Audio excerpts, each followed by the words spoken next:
Traveling the Vortex.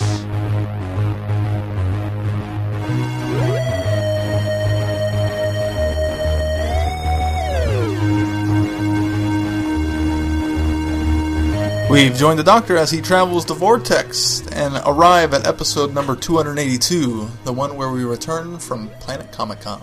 I'm Keith. I'm Sean. I'm Glenn. How are you guys? Suddenly we've turned into a Friends episode. I was just saying, are we going to do that from now on? That'd be kind of cool. I could try. No, don't. Don't. As much as I love Friends, I don't want to emulate their episode titles. The one where we did that thing that TV show used to do. And if you joined us at either of our panels at Planet Comic-Con this weekend, we thank you very much for that, and we thank you for tuning into the podcast and finding us. Did you guys have a good week? Yeah. Did you do? It was pretty uneventful except for Planet Comic-Con. Yeah. Did you guys do anything besides Planet Comic-Con? Nope. Did you guys watch Game of Thrones? Oh, yes. Oh, my gosh. I am 2 weeks behind, and now so we can't talk about it. I'm going to go outside. No. Well, let's move on from that, Dan, and we'll talk about that when Sean gets caught up. Did you guys watch anything else? And I'm tearing up now thinking about the scene again. Okay. I watched the pilot for Preacher. Oh, is that already out? That started Sunday, so you're not that far behind, Sean. It was very different. I don't know what I think about it. I have not read the graphic novels, so I'm coming at it fresh. So I think some of the impact of the story of the pilot is lost on me because I don't know who some of these people are and who they mean in the bigger scale of things. So there are like these people just following people, and I don't know who they are. That's kind of dangerous when you start a story like that, but yeah. I watched probably 2/3 of the next Clone Wars episode, but I'm still on season 4. So. And I watched it today, so I don't know that it counts. Because I was so busy this last week and the week before, I put that on hold. I've only got half the season left when there's not even a full season there, so I'm probably about 6 episodes from finishing, but I'm watching a lot of YouTube. I don't know why. Just watching a lot of YouTube. Cats? When it's available? Cats. No. You see these stupid YouTubers my kids watch, and I've gotten sucked into a couple of them that are gamers, but nothing important to talk about. So I'm mildly embarrassed about a couple of them that I watch, so we'll just leave it at that. Yeah, I think we need to call you out on which ones those are. Is the Hilly Show among them? No, but man, my daughter, she was excited about that. We'll talk about that in a little bit, but let's move on to our news so we can get on to our topic at hand. If you remember, it seems so long ago since we recording this late this week. We just recorded on Sunday. 2 Sundays ago. 2 Sundays ago. No, this past Sunday we just recorded. Well, technically we did, didn't we? Yeah, we did. In fact, that episode's already gone out. That's right. We're ahead of the game as far as I'm concerned. Titan Comics has announced that there's going to be a third Doctor comic miniseries written by Paul Cornell with Joe Grant to feature as his companion. And, of course, the Brigadier is going to be involved in it. Hitting stores and digital platforms August 31st. August 31st. I think it's safe to say we're going to have all the Doctors eventually, whether it be in mini-series I bet most of them will or get full mini-series, series format. I have a synopsis if you want to hear it. Has it been that long since we've recorded? Yeah. Yeah. That seems like old news to me. That came out like a day after we recorded. Oh, it was on Tuesday. One of the Traveling Vortex specials. Yeah. It's like, here we go. Yep. You want to Go hear? ahead, give us a synopsis. When something enormous and extraterrestrial crashes into Bedfordshire. Bedfordshire? Bedfordshire. The Doctor, Joe Grant, and the forces of UNIT under Brigadier Lethbridge Stewart mobilize immediately to investigate. Make for an interesting story. Something's happening? Lay down. To find themselves in the middle of a pitched battle against a terrifying invader. But the shocking face that awaits their return to base may tip their whole world off its axis. Wow, I struggled with that. You want to start over? Nope. Nope. Just plow on. Let's keep on going. So you can look forward to that coming out soon, and I'm sure that will eventually be on our schedule once the entire thing has been released. Right. Just for that. Putting episode or issue 1 on the schedule right now. I feel like I'm really far away from my mic. Can you hear me? Yeah. How about now? Oh, dude. In other news, there's some convention news that we have just come across, even though it was announced not that I don't know how long ago, but Eric Roberts and Kevin McNally have had to cancel for Smallville Comic Con. Ooh. Unfortunately, they both are unable to appear due to filming schedules. So is that coincident, or are they doing something together? I guess we should keep an eye out and see if they are. If something next year comes out with Eric Roberts and McNally, what's his first name? Kevin McNally. We'll know. And then maybe feel justified of why they canceled. It better be good. Because I may have now canceled my plans to go to Smallville Comic Con. They do promise. I can't argue with a star who cancels for a filming commitment, though. Yeah, I mean, can't. Boy, Holly. I had to work. Holly, my wife. I told her that because I said, the 2 guests I was going to Smallville for have canceled. She says, can they do that? I said, yeah, they can do that. That's kind of crappy. They sign a contract with the con that says, if they have a work commitment that comes up, it's all square across the board. The conventions I imagine know that this, get their money back or don't get paid. Yeah, at that it's point been for going. They wouldn't get paid. This has been going on for a long time. She said, "Well, I think that's kind of it kind of stinks for fans that they can just do that." And I thought, you know what, you're kind of right. I sort of agree with you. Granted, if a bigger project comes up that you're going to make some money on, you go do the first thing you're going to you love.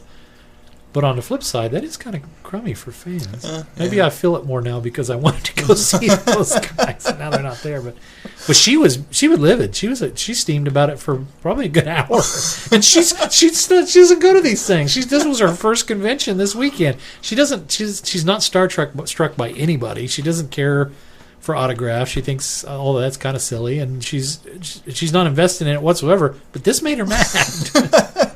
Maybe because you were so disappointed. Maybe. That could be it. I told Sarah about it, and Sarah said, "What the hell's Eric Roberts doing? I haven't seen him in years." I said, "Well, apparently he got a job." That's why he canceled right away. I said, what? I've got real work?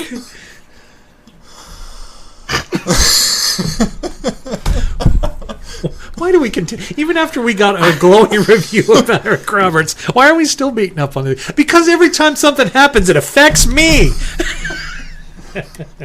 Because we've gotten one glowing review and several negative items. It hasn't outbalanced itself yet. No, gosh, whatever project they're working on, all power to them. I hope Best of luck to them. I hope your project doesn't bomb at the box office.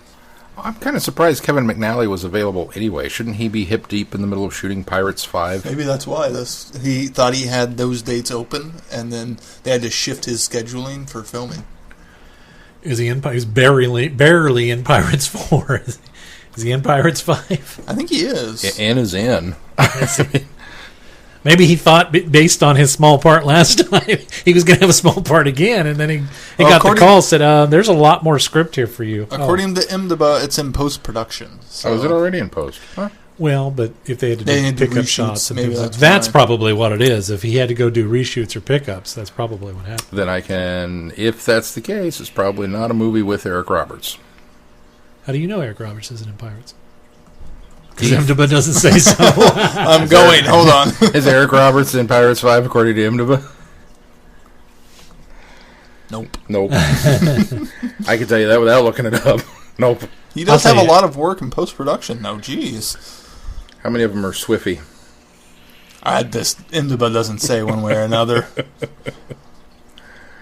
Sci-fi. No, it isn't. It's Swiffy. Swiffy. There's no W in there. And neither is neither is there a C or an I. Our last bit of con-related news. Somehow we missed this when Terrence Dix had to cancel for Time Eddie, but in replace of Terrence, they added Richard Franklin. So Captain Mike Yates is going to be at Time Eddie this year. Oh, I knew that. Why didn't I bring that up? I don't know, because I didn't. That was news to me. I think maybe I saw it this week. I didn't know that. Okay, good. It wasn't just me. Hey, did you guys see that Mike Yates is going to be at hey, that's awesome. Time Eddie? That is awesome. He's no Terrence Dicks, but... We'll knock another unit Yeah. actor off of our roster. Oh, man, I'm going to be so broke. I'm going to be so broke. It's a good thing I didn't get any autographs this weekend. I'm spending them in October. It's quite September. the list of celebrities. When is that? October? It's October. Because you don't have a Peter Davison, right? Nope, definitely getting None Peter. of us have a Peter. I'm getting Oh, I Peter. thought you did. No. Oh. That's be my. Peter this will be my canceled first the pick. year that he was. He Oh, thought he yeah, was that's going right. to get a That's seat. right. Peter Davison. I'm Did he going to cancel? get. Did yeah. I just not go that year? I didn't get Strickland when we were out at Gallifrey when he was there. Strickson. Strickson, thank you. Strickson. Not Strickland. I didn't get Strickland either. Well, when I he have was at- Strickland, Yeah. but he wasn't at that con, so I was I didn't get him at confused. Crypticon either. His name is Strickland. James Tolkien. Strickson. Whatever. Turlo. I didn't get Turlo. Who else is there? Mark Annika Strickson. Wills. Annika Wills. I'll probably get her, and I was going to get Terrence Dick, so I guess I'm just replacing that with Terry Malloy. Yates. Yeah. See, I didn't get a Terry Malloy at Galley, and I was kind of regretting it. So I Well, think Stephen can. Thorne. Well, I don't even have a Stephen Thorne. I have a Stephen Thorne. Yeah, I met him though. Sill. I don't know that I'll get autographs. You from kind all of these people. fangirled all over him. I did. He was not until I met him, and then it was like, hey, this guy's awesome. I wonder if he'll remember us. I don't know. Maybe he'll do another interview with us. We have to come up with new questions. Well, I hope so, because I don't want to go back and ask him the same questions. Our I'll come up with some questions since I was a get, part of that one. our listeners might get bored of that. No, I would ask him the same questions. Our but listeners have forgotten what we've asked him last time. it'd be all new to me Just anyway. a interview from last time. Yeah. There's a We wouldn't lot do of that. there's We'd a get- lot of actors this year, aren't there? Yeah. Time Eddie. I mean, we had quite a few last year. Yeah, there were quite there's even more, I think, this year as opposed to last year behind the scenes people, because Bob Baker, well, now that Terrence had to cancel, and then Right. Dominic Lynn, who's going to Which actually perform. those guys, I would love to get an autograph from every one of them, but I don't. You guys know my position on autographs, but I do get some of the big ones. I do get some of the ones. There are some that I just can't pass up. A lot of these guys, though, I like to go listen to them. I like to go talk to them. I like to meet them. So I don't necessarily have to have their signature on my wall, but I get a chance to talk to them because they were involved in Doctor Who. So I probably will narrow my autograph scope down to about 3, but I'll be more than happy with that. Although last Mine's year probably I gonna wind up caved and being ended like up getting 5. Colin again because I thought, it would be cool to get Perry and Six Doctor on the same picture. They're standing right next to each other. They're sitting right next to each other. Well, there's one I know none of us have to worry about, is Caitlin Blackwood is going to be there, too. I'm excited to see her again. Yeah. Wonder Oh, if we she'll don't have to remember us. That was only a year ago. A little more than a year ago by then. That'll be 2 by then. Not quite. Well, Year and a half. Because it was in March. Yay. Yay! That's it for news. We don't have any feedback either, but you can send it to us at feedback@travelingthevortex, or reach out to us on our website. Sorry, I distracted you you. just completely derailed me. That's how wish you- tired we are. I wish you guys could have seen that train wreck happen because it was. Fill out the form on our website or reach out to us on social media. Sorry, I just Why are you felt, showing I me felt your I felt the autograph? need to distract you. I don't know. I just wondered what you would react to that. I wasn't attempting to distract him. I was kind of giving him Trying the to remind visual me. cue of we're going to talk about that No, now. I know. Right? I was just trying to distract him. I had no agenda.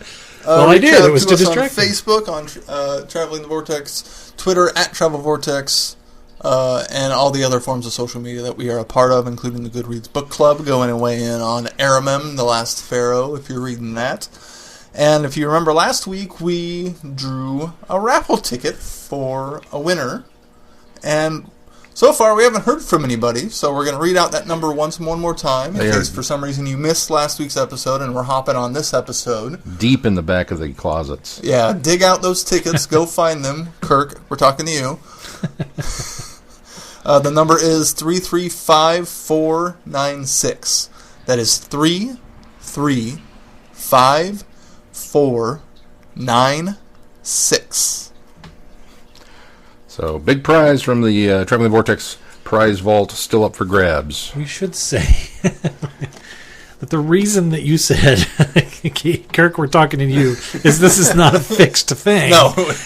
Kirk just happened to mention to us this weekend. We saw Kirk this weekend. That he needed to dig out his lottery ticket, his raffle ticket. That so made it sound like, psst, psst, Kirk, you got the ticket. You realize, Kirk, you cannot win now. He's been disqualified. It's going to sound so rigged. Even if you totally have the number, you're not allowed to win. But I'm sorry, Keith has ruined that for you. It is not rigged. It is. We only mentioned that because we talked to Kirk this weekend, and he mentioned that he did not have his he couldn't find his. Well, he hadn't dug out. He hadn't dug out his raffle ticket yet. So, and we assume that's what a lot of you have not done either. Is that you haven't dug out the raffle tickets. Actually, a breeze. Well, shall we move on to Planet Comic-Con discussion? I was about to say our review of Planet Comic-Con. Well, we are technically reviewing it. I guess technically we are. So dun, dun, dun. Guess what I did this weekend? I had a great time. Oh, it was so much fun, as always. I wasn't there near as much as I've been in the past, but I had a great time with the time I was there. I was there a lot more than I've been in the past, and I'm there all the time, every weekend. I'll start because you guys will have a lot more to talk about than I will. But we actually came a little late on Saturday, and the reason we did that is because my kids came, and my wife actually joined us this time. It was her first comic book convention. How did Holly do? I'm curious to ask she did fine. She did fine. I better than I expected. Okay, diplomatic answer. The kids wanted to cosplay this year. They're both into this little video game that I think I've talked a little bit about on the show called Undertale. It's a little 8-bit adventure RPG that Caitlin's really into. In fact, she's beat it twice, and she's taken a different path each time.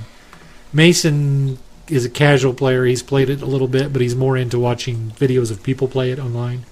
But they both really, really enjoy it. So there's two characters. One's called Undyne and one called Sans. And we spent a lot of time making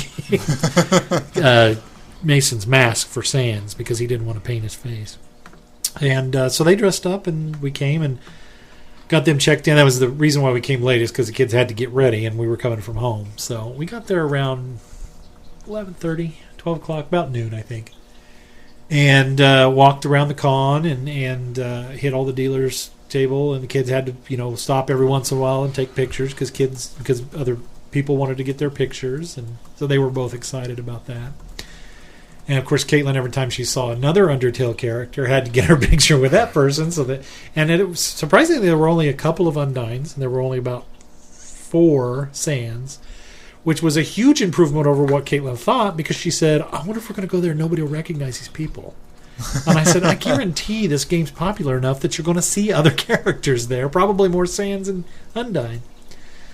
But they walked the floor with me, and then we were looking in the program to see if there was anything that they wanted to go to. And I knew Mason wouldn't be interested in any panels or anything like that. He likes to go and buy things and look at things and see things. But Caitlin was flipping through the program, and she goes, "Hilly's here." And of course, Holly's reaction is, "Who?"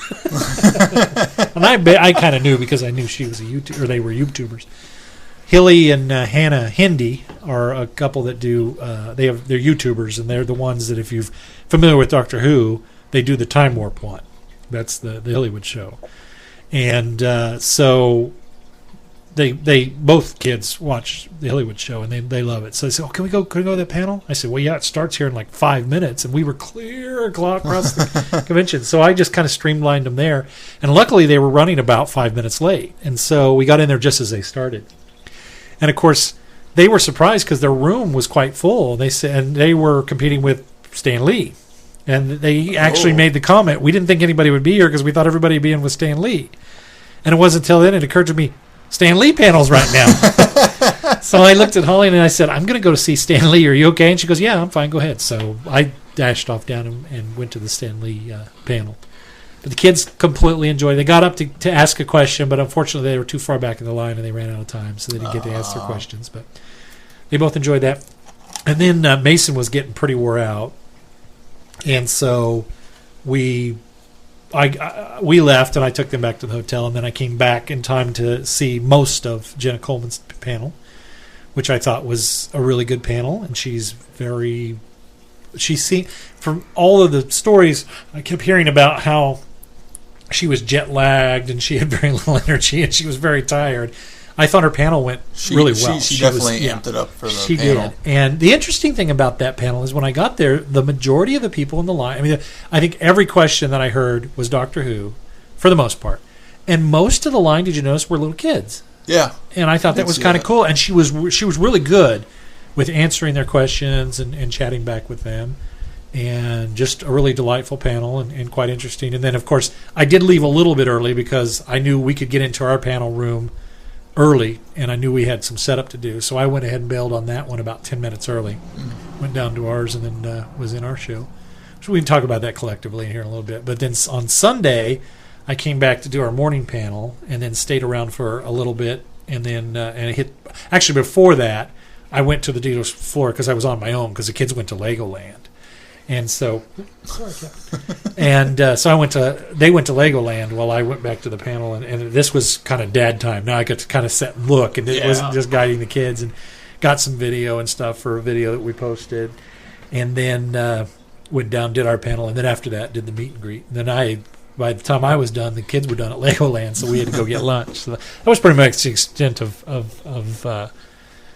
my weekend. I do want to say that this year I think it gets better and better every year, and this year was the most organized that I've ever seen as far as getting in there, getting out of there.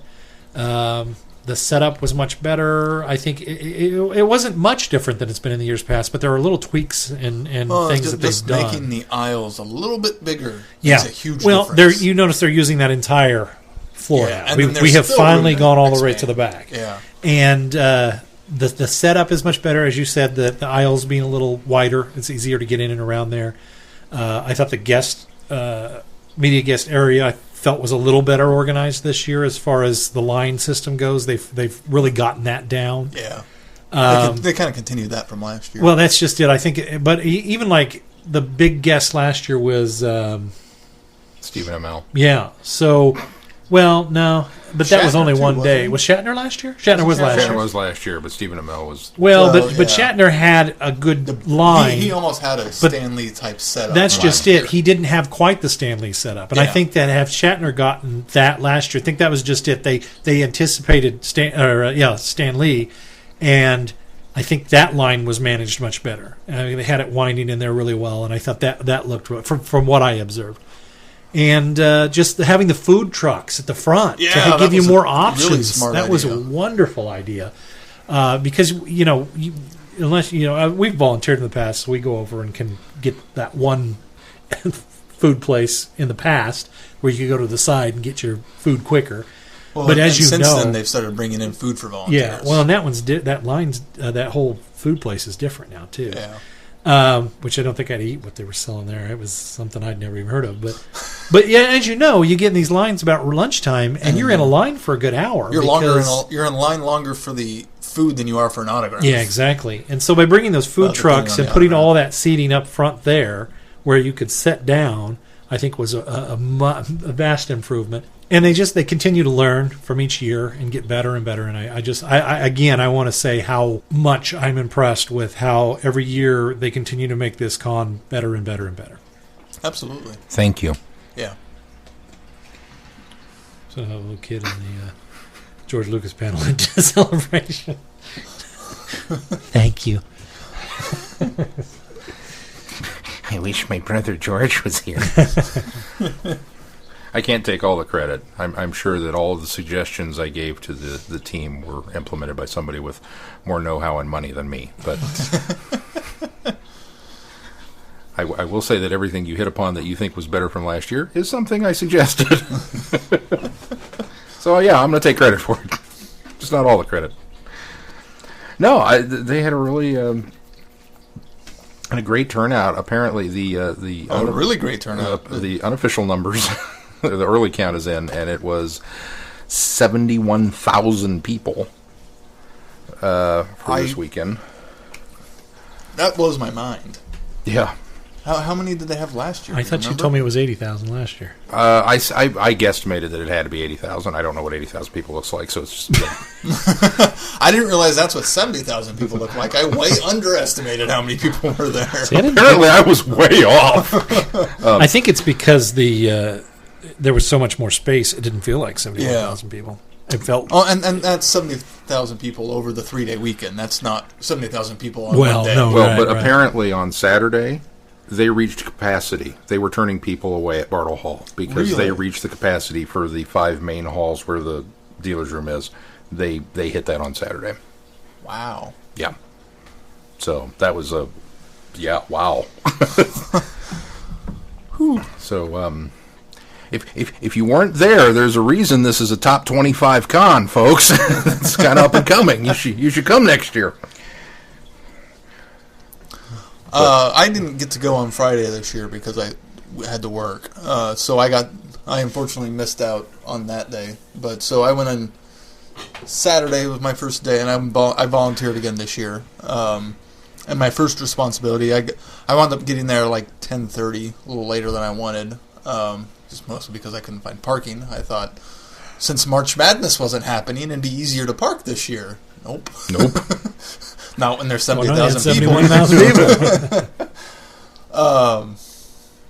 And got there and checked in and got everything. Got a little chance to walk around, but really I did not get a good chance to walk the floor until Sunday after our panel. That was when I finally got to look around and see everything on the floor.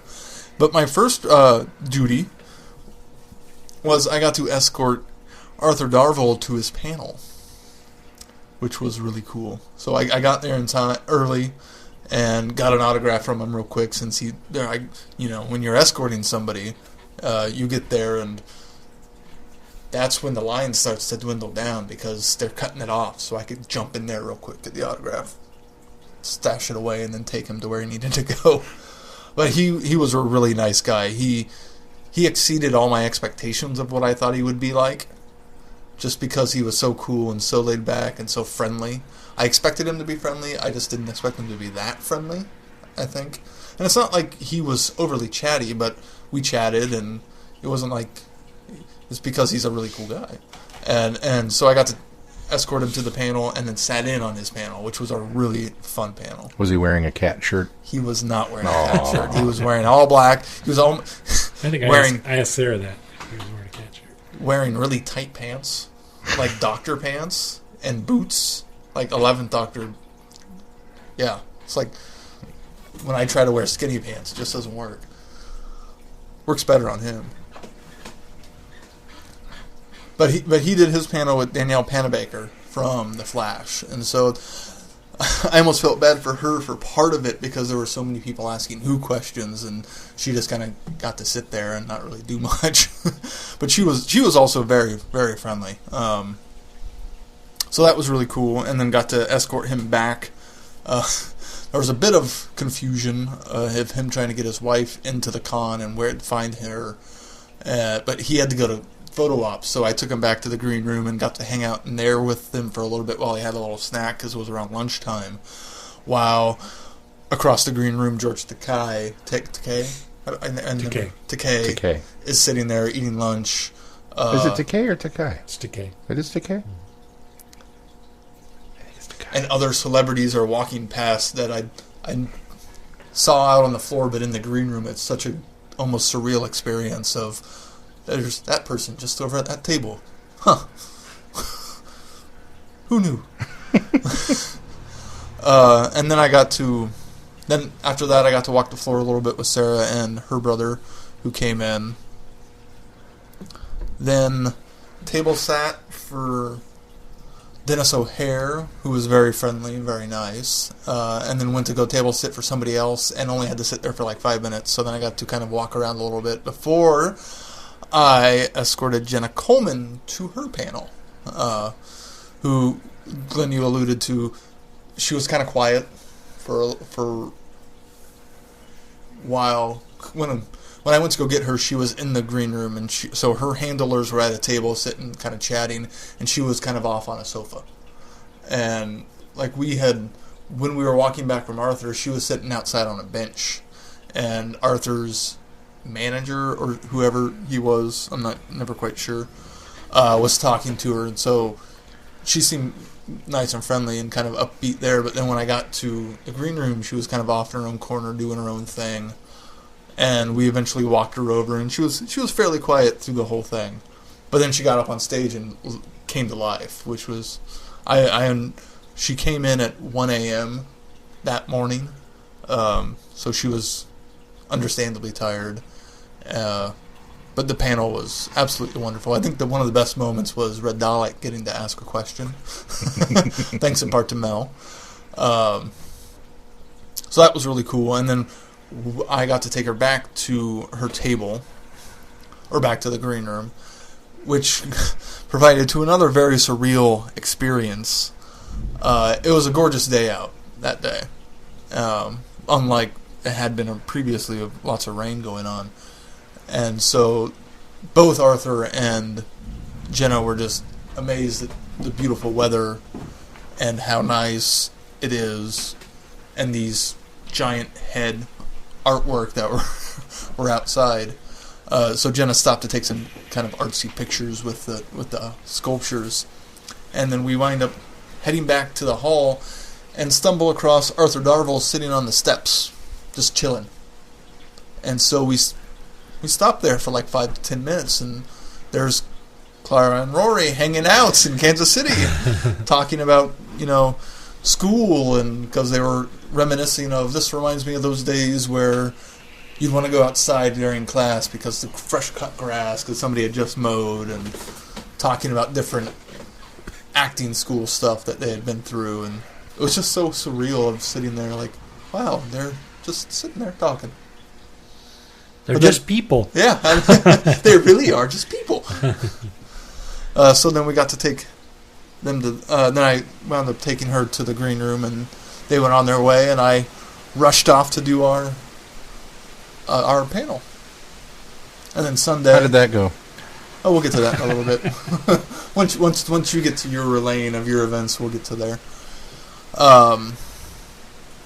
Sunday, got there at a good time, and table sat for Barbara Eden, who I did not see at all at first, and then when eventually she came back to the table, I got to see her and got to meet her a little bit. She was very nice and friendly. Then went and got Sean Marr's autograph. Who's that? No, I'm sorry, I went to go get Jenna's autograph, who I got to chat with her a little bit more, and her dad's name is Keith. Really? So we chatted about that a little bit. Oh, there's not that many Keiths out there, really. What? At least there didn't used to be. I know 3. I know at least 5. More I know at least 5 Keiths. You, Van Sickle, and Clara's dad. In high school, there was only one other Keith. Really? Yeah. But she was very friendly, and then I went to go get in line for Sean Marr, who is Simon Tan from Firefly, and had to go try to get Jeremy Bullock to get to our panel, and we went and did that, and then I later came back and got Sean Marr's autograph, who was very, very friendly, a sparkling smile, and very, very deep blue eyes.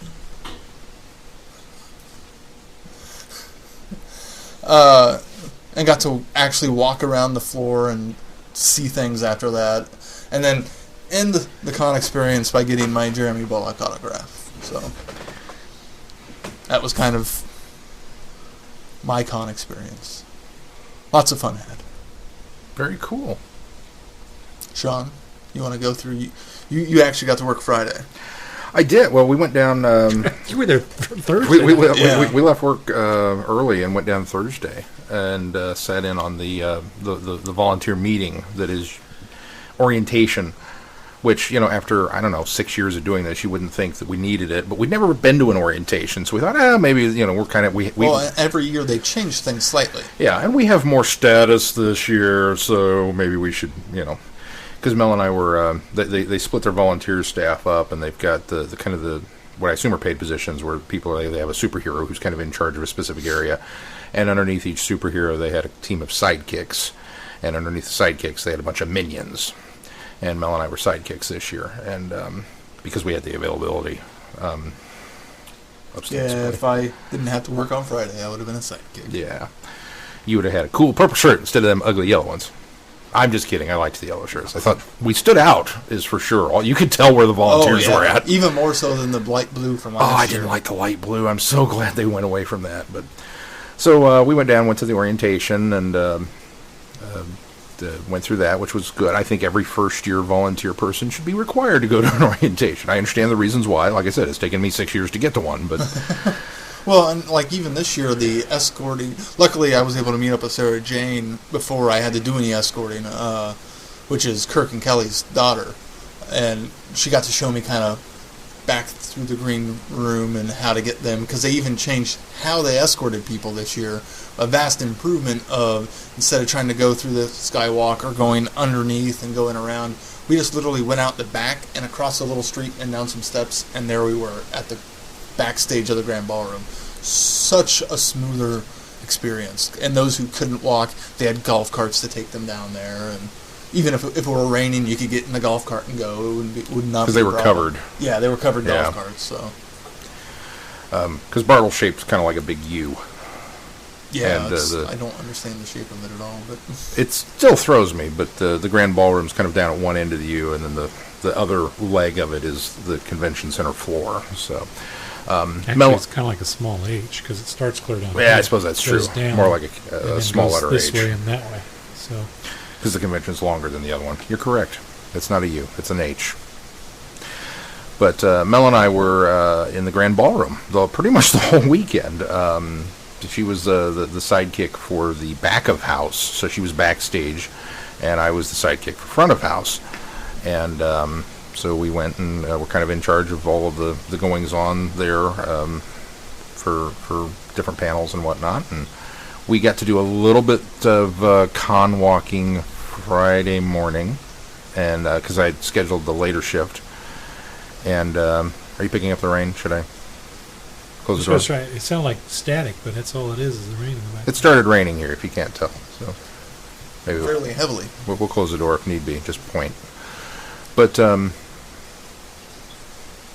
we did a little bit of walking around Friday. We took the later shift because we knew one of the big events that was going to be happening that evening was Kevin Smith was coming for an evening with Kevin Smith. So we kind of did just a brief walk around, got our table set up and whatnot for the Vortex, and basically went to work and ran all the stuff. And Kevin Smith was an absolute delight. I know not everybody is a Kevin Smith fan of his movies or him personally, but I am. And had a great time. He arrived late through a funny story that he apparently was live tweeting out as it was happening and unfolding. They canceled his connecting flight from, I think it was Nashville or Memphis, one of the two.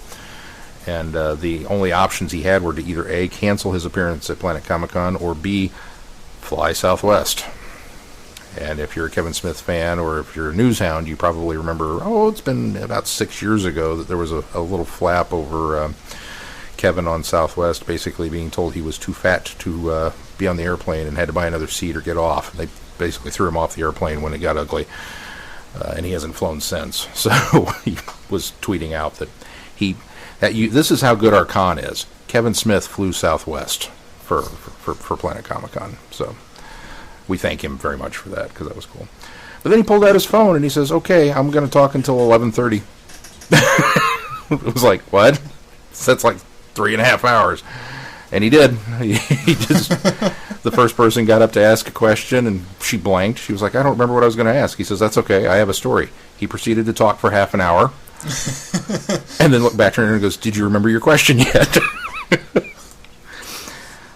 So it wasn't much different from any of the DVD. No, different stories, but newer stories. Pretty much exactly right in that vein of just, if you've seen one of them, that's what you got. And he was highly entertaining and a lot of fun. Told some great stories about Johnny Depp's involvement in Tusk, which really makes me want to watch it. I mean, I was curious and it was on my radar before. Finding out how this thing came together and how even everybody that he had read it said, "This is the stupidest script I've ever read, but I've got to know how this thing ends because it's a page turner. I'm compelled." And then getting Johnny Depp involved, it's just like, it's kind of nudged itself up a little higher on my list now. But he was a lot of fun. We had a great time with that. And then it ended, and I went and was kind of helping as people were filing out. And I was standing there for a minute, just kind of basking in the glow of a successful evening, and thought to myself, why am I out front? Mel's backstage with Kevin Smith right now. So I went running to the back of the house, and she's showing me on her phone, look, I got this selfie with Kevin Smith. And I was like, aw. And she looked at me, and she looked over, and he was still there, and she goes, do you want one? I was like, yes. And apparently, after he got off stage, the first thing he did was put the trench coat back on and kind of stood there for a minute and said, okay, I'm here. Who wants a picture? So she went and said, Kevin, can I get it? Yeah, come on. So we took several selfies, and he directed me in selfies because he had my camera. So he look this way, look that way. Now look at me. I failed miserably. I'm not a good actor because I can't take direction, apparently. But that was a lot of fun. And consequently, we got back to the hotel for super late Friday night. We were exhausted and just crashed. And then Saturday was the big day for us. What, didn't you meet Stan Lee on Friday? Mm-mm. Oh, well, I guess we did. Yeah, we did our picture. That was what we did Friday instead of walking the con. We had our photo op with Stan and That's signature. Not the same as meeting him. Yeah. Oh, so you got the signature too, though. We got the signature the same day too. But neither of which really would I count as meeting Stan.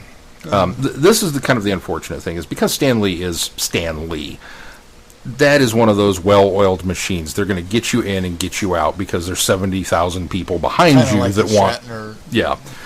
So I love Epix, which is the new company that takes photos. They had it very well set up, very well organized, and they basically warned you right up front, this is the time you're supposed to be here for your photo. This is your photo time. We want you here 15 minutes early. If you stand in a line more than 15 minutes for your photo, something horrible has gone wrong, grab somebody in one of these shirts. And they told you that right up front. So we got in line for Stan 15 minutes early. We waited about 14. The line started moving. We got in. We got our photo with Stan. We got out. Got our photo. We're done. 14 minutes for a photo with Stan. Wow. It was like, I love this. This is great. We talked ahead of time about, hey, should we throw the spider sign up, see if we can get him to do it? And I was like, yeah, that's a great idea. We got in there. Mel got starstruck and couldn't remember anything. And they warned us ahead of time, Stan doesn't shake hands, but he will fist bump. So I have one for you. Woo! And I have one for you. You have now fist bumped a fist that has fist bumped Stan Lee. So treasure that because I haven't watched it yet. So that's cool. But Stan was going. I said, "Can we do the spider thing?" And he kind of threw one up, and he goes, "We did it, didn't we?" And that was it. It was like maybe he forgot. Maybe he wasn't supposed to do that. Maybe there's a copyright thing with Marvel. I don't know, but he did it anyway. So I was like, "Cool." And then we got the photo, and Mel was upset because she didn't do it. Like, I just forgot. My hair looks stupid. I was like, honey, you look fine. Don't worry about it. You look great. It's good. No, it isn't. So if you're friends with her on Twitter, say, no, you look great in the photo. Don't worry about it. So then we went and jumped into the autograph line and got him to sign that and thanked him for coming. And he said thank you and went to the next person to sign that. That was pretty much it on Saturday or on Friday. He just quick, get him in and out. Saturday we covered the morning part of the shift down in the Grand Ballroom, had a bunch of different panels. I'll be honest, I don't remember one of them. If you told me who was there, I could probably relay an anecdote, but probably front of house more than in the house. Yeah, no, I was front of house. I was in the Grand Ballroom while the panels were going on, and I don't remember one of them because I was coordinating and making sure things were going down and all that kind of stuff. And then Victor, who is the superhero for our area, who's normally up on the board, was going to leave. He actually couldn't be present for Stan Lee because his son was graduating. And I said, Victor, did you not have a talk with your kid? I said, did you tell him how inconsiderate he's being? He couldn't flunk one class for you? And he kind of laughed and said, well, it was kind of a near thing, so we're going to get over there and celebrate. And it's like, I don't blame you. So he took off, which left me in charge during Stan Lee. That's dangerous. Yeah.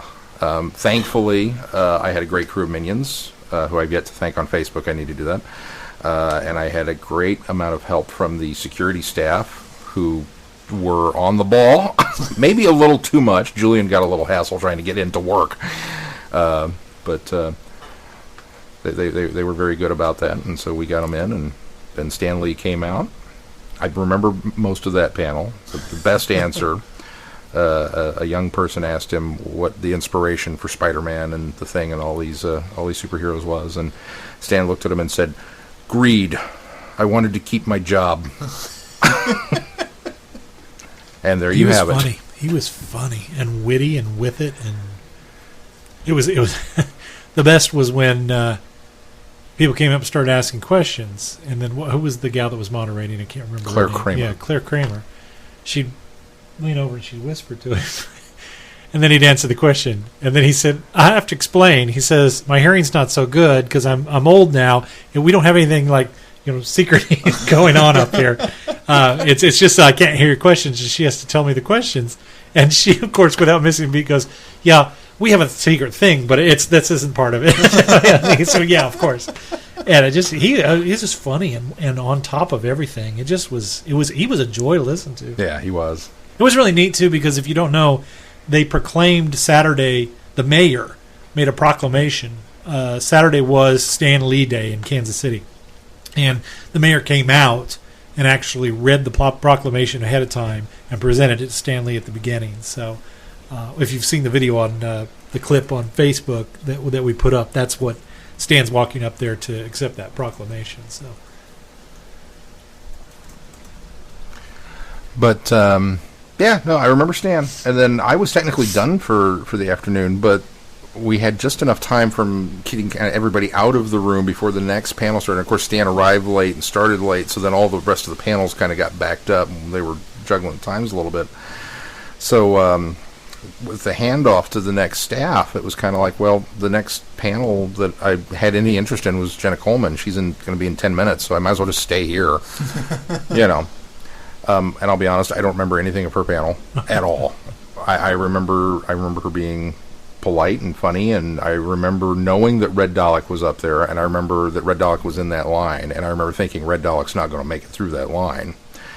So I'm not sure how much hocus pocus Mel pulled to get him up there to get the question asked, but no, they made sure to get it asked. Past everybody. What was the question? I was going back. I don't remember what. I do remember him asking the question and her asking him, "Is that mechanical or is that your real voice?" What was that? Which, as you know, he does a great Dalek impression. And I think she was very much impressed by the fact that he could do the voice so well. Because then she said, "Well, Nicholas Briggs is going to run for his money." Or could be out of a job, I think is what she said. I don't remember what he asked either. If you go to his Facebook page, they posted the video. He asked a couple of questions. I remember the last one was, Did you enjoy being a Dalek or something like that? Being the first Dalek companion. Yeah, that's what it was. Yeah. Did you enjoy being the first Dalek companion? But, so then that ended, and I left. But now that I think of it, he wasn't. Ian was. I don't think you can count Ian as the first Dalek companion. He had to pretend to be a Dalek. So did the Doctor at one point. Well, yeah. But they weren't true Daleks. Actually, the Doctor was just hiding in a Dalek. Ian actually had to pretend to be a Dalek. So was Ian. No, he was pretending, though, because remember, he even had to speak and pretend that he was escorting them around. The Doctor didn't. The Doctor just hid out in the Dalek. The Doctor was pretending to be a dormant Dalek. He was just hiding in the shell. Same thing. No. One thing I wish I would have made it, too, was I did not make it the Timey-Wimey Puppet Show this year. Yeah, I didn't either. She had a new show, too. But we were neighbors at the... Our table was right next to Mike's, and he and I chatted a little bit while we were waiting on you guys to get there. We're sorry we weren't better neighbors for you, Mike. We were barely there. Well, we're so busy and doing. I mean, if it's an apartment, we're the best neighbors ever because we were quiet. We did make it. Well, the interesting thing is, I went to the table and sat down for a little while on Saturday to kind of gather my stuff up, and Mike wasn't there, so there was enough of a. I'm sure he was doing other things as well. We did make a concerted effort to be at our table for a little bit of time, so that if people came by, they could chat with us, which is something we hadn't done enough of in the past. Yeah. Which I think we should make that's going to be a thing from now on. Any convention we're at, we will be at our table for at least an hour on one of the days. That's what I'm committing to. I don't know about the rest of you, but that's what I'm able to do. So schedule accordingly. We'll let you know. But, then I ran out of there and went to our panel, the Great Traveling the Vortex Quiz Show. Should we talk about it now? Let's do that now. All right. What did you guys think? I think it went well. I did too. Those guys are talented. That was us. That was our show. Yeah, it was the best thing I've ever seen. I liked it better than Cats. I'd go see it again and again at any convention that books them. Hint. We premiered our quiz show. That was a little something we decided to throw together this year to be able to present at conventions, because it gives us a little more exposure and also something else for us to do outside of doing the typical interview panels that we did. And so we spent about a month putting it together, and it shows. Being a debuted show, our first big audience, there were for a few blemishes, I think, but I think overall it went really, really well. And some of the blemishes added to the comedy of the whole thing, too. And yeah, agreed. And we did get a lot of positive feedback that people did enjoy it and have a lot of fun. So we'll work on it a little bit more, polish it up a little more, and then we'll continue to bring. We right now have pretty solid. We have a solid commitment and a pretty solid committed at another con, but they'll be later on this year. So, well, we should describe, since we don't have video or audio of the quiz show, and we won't ever, because this is an exclusive. You have to actually come to one of our cons in order to see this show. I think it was one of the things that at least I made a conscious effort that you might see clips. In fact, there's a clip in the video I put up, but you might see clips of it, but you'll never see an entire show. And I think the reason being is because we want something to be special at conventions, so that in order to see it, you have to actually come to one of the conventions in order to see it. And even if you're at the Planet Comic-Con convention and you come to a later one, it won't necessarily be the same show. No, won't be the same show, won't be the same questions. So... anyway, the idea of it is it's kind of QI meets Jeopardy meets the Gong Show. Gong Show was Sean's addition to it, because he's right. There's a lot of I don't want to say comedy. I mean, there is comedy. We try to be funny. I don't know that we're as funny as we could be, but we're not that talented. But we try to have some fun and some humor in it. And the gist of it is we select in some way 3 panelists to come up and answer some questions, and they also do some talent rounds. There's some question rounds. Some of the talent rounds are art, and where we have them draw a particular thing, and then the audience gets to judge on those. Also impersonations, and then we do a charades round. And at the end, this time we did a performance round where we had all of the contestants do a little skit together. But it was quite fun. I had a blast. It went off a lot better than I had feared. Of course, I think that's always the case with anything that you present. you have all this trepidation going into it, and then it ends up working out better than you expect it would.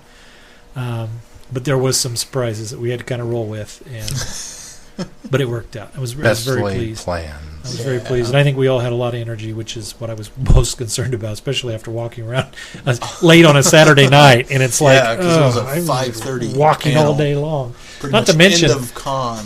Not to mention, you had trouble finding parking. I had to park 6 blocks away, because by the time I got to the convention, there wasn't a place full. But I got lucky, because the one that I got into was an open garage, and I parked free all week. The only place I paid to park was at my hotel, which is stupid. And pay $200 for a room at the Sheraton downtown, and you have to pay $15 for internet on top of that. You have to pay $17 to park in the dang garage. You have to. I'll stay away from complaining about that. That's why Mel and I we did not stay on site at any of the downtown hotels. We got one all the way out in Merriam, which is, I don't know, 15, 20 minutes away by 35. But it's worth it from the standpoint that it's kind of nice to get away from the area and decompress for a little bit. And one of our requirements is, if I'm going to go through all the money to book a hotel room, I want free breakfast in the morning. Yeah. And they had that. And I want a hot tub that I can crawl into at the end of the night when I get home. We didn't really get to avail ourselves of that because we were at the console late every day, which kind of sucked, but it was there at least, I won't do it again, especially at the Sheraton. But the Sheraton's a nice hotel. Don't get me wrong. We had a pleasant stay. They got gorgeous rooms. It's very comfortable. Ours was out of convenience because I knew either I or Holly would have the car, and so I wanted to make sure they were somewhere where they could do. And that's right down by the Crown Center and Legoland and all that stuff. So I wanted to make sure, if I had the car at the con, they had things to do in and around the area and didn't have to go far. And so from that perspective, one of those new, it worked out. Well, it doesn't go very farther than the downtown area, though. Legoland's not very far from the downtown area. The point is, I booked them downtown, so they're already in downtown, so they could be around everything. Yeah. That's why he went downtown. You can't take there. Let me put it in this perspective. You could have left the car alone. You could have left it there all weekend. You can't put the. That's what I probably should have done. That's why I didn't get that. You can't book. That's what I'm saying. You can't book a hotel in Merriam and get downtown to do anything if you don't have a car. Now I understand where you're coming from. There you go. Right. Now that being said, if I had learned the cable car system, which I think ran real smoothly, it looked really neat. If I had learned that, I probably could take a cable car and lift the car with. But then again, I wouldn't have been able to get downtown, having not already been downtown to ride a cable car. So next time, we'll just drive. Now, one of the downsides to being off-site is apparently, according to one of the people that I worked with, there was an impromptu LobbyCon Saturday night. And I guess Stan Lee and Lou Ferrigno and Arthur Darvill and Jenna Coleman, among others, were all just kind of down in the lobby. They probably weren't tired because hanging out and drinking. So you miss out on things like that when you're not there. Yeah. I was a little jealous, not anyway, gonna lie. On Sunday we had a panel with Jeremy Bullock. Such a nice guy. It was actually I liked the title of this panel. It was Traveling the Vortex. We were first. Classic Doctor Who with Jeremy Bullock, which I love the name of that title, Kirk. That was fantastic. And we had the opportunity to chat with Jeremy Bullock. Me. Was that you? Maybe it was remember. You. Well, then good job, Keith, Thanks. that was you. The neat thing about that was we got to talk to Jeremy Bullock about something I think doesn't get brought up very often at conventions. I think a little bit he chats about it. In fact, when he was here last time, he had a question or two. But as most of our listeners know, Jeremy Bullock played Tor in the Space Museum, and who was the Zeran rebel leader.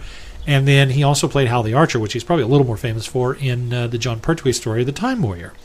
And so what we did is we talked to him a little bit about his time acting in both of those stories, working with William Hartnell and the cast in the first story, and then, of course, John Pertwee and almost said Sarah Jane, Elizabeth Sladen in The Time Warrior, and kind of talked about Doctor Who in the era and how he got started. And he chatted also about Boba Fett a little bit, which we kind of steered. We were coy and steered clear from that at first, but obviously we let the audience ask. You have to kind of let that open because there are those things out there as well. But we'll mention that particular panel is on the feeds right now. It's one of we released it as our 20th side trip, guys, number 20. Wow! And so if you get a chance to listen to that, we hope you do. We don't talk too much about it because you can just go there and listen, and you'll get everything that we got out of it. So. Other than actually sitting there next to Jeremy Bullock. Yeah. Which was pretty cool. It was pretty cool. And getting to talk to him a little bit before the panel, and then getting to take our pictures with him afterwards. A delightful man, too. He is so genuine and kind and funny and generous, and it was just a pleasure to be able to speak with him and talk about his time on Doctor Who and a little bit about Boba Fett. I got to take him back. And James Bond. As Sean brings up. I got to take him back to the green room afterwards and got to chat with him on our walk, and he was so nice there too. And talked about, because he was kind of remembering the last time he was at Planet Comic-Con and the other locations, so we talked about that a little bit and just kind of his experience so far this time, and he seemed to really enjoy it. So.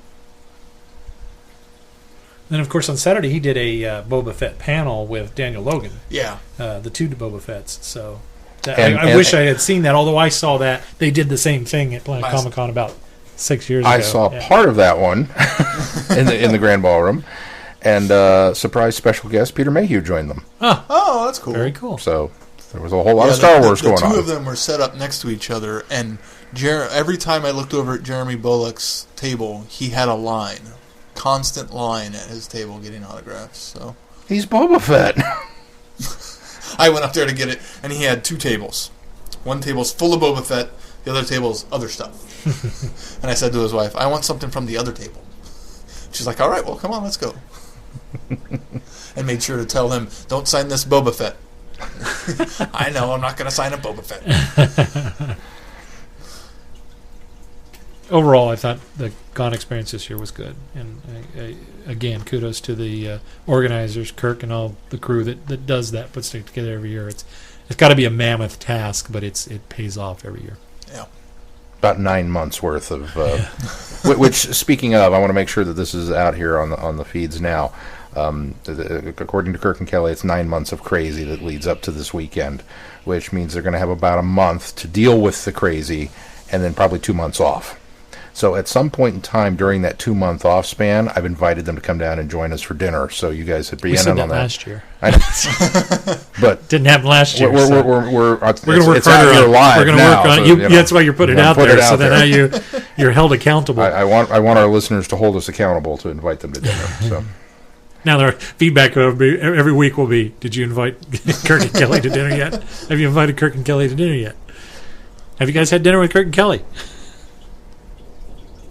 And we'll let you know how it goes. Yeah. But I want to throw out a shout out to all the wonderful people who found us both at the quiz show and then came and listened to us. Both, I thought we had great audiences. We did. Yeah. I was very, very excited by that. Pleased with the turnout for each one as well. And the Jeremy Bullock panel, I kind of thought, like you, we had kind of front-loaded all of the heavily Doctor Who questions because that's what it is. It's a classic Doctor Who with Jeremy Bullock. But I knew we were going to get some Star Wars stuff, even after he'd done a Star Wars panel. And we had a couple, which was to be expected. But then the audience questions were mainly Doctor Who related too. And I was very, very pleased with that. We even had a Star Wars Doctor Who crossover question. The one little gal asked if she thought that Jeremy should do a team-up between Doctor Who and Star Wars, where the Doctor and Boba Fett team up in order to save a planet somewhere or something. And he thought that was a wonderful idea. In fact, he said he was going to make some phone calls. I wonder if that happened. I hope so. There's that thunder in the background.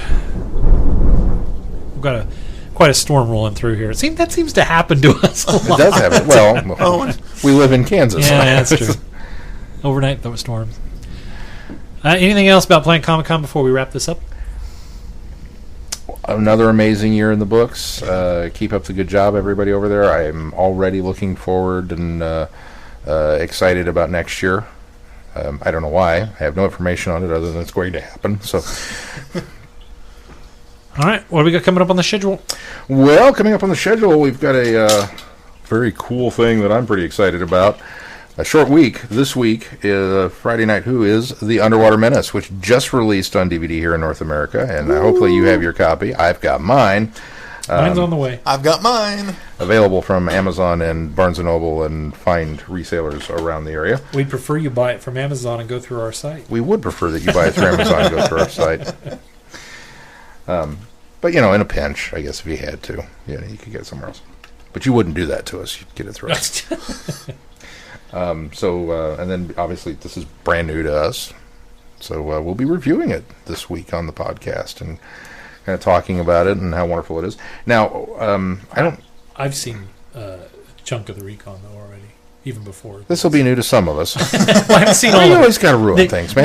No. Have you seen the actual episodes? To be fair, no, I haven't seen the actual episodes. But to be fair, I've only seen maybe a third of the reconstructed episodes. So. Oh, okay. And not the way they're done on here. I saw some of the loose cannon.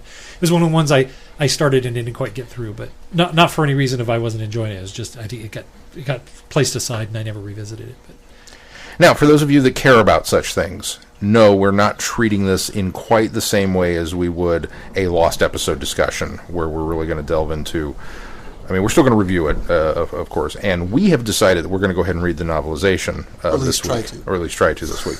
I'm almost done. I'm not going to commit myself. I am about. Well, you're almost 30% done. According to your Goodreads, I'm 30% through. You'll be fine. I'm more than. I'm only 3 days into it, and I'm almost done with it. So I'm only 2 days into it. So. Oh well.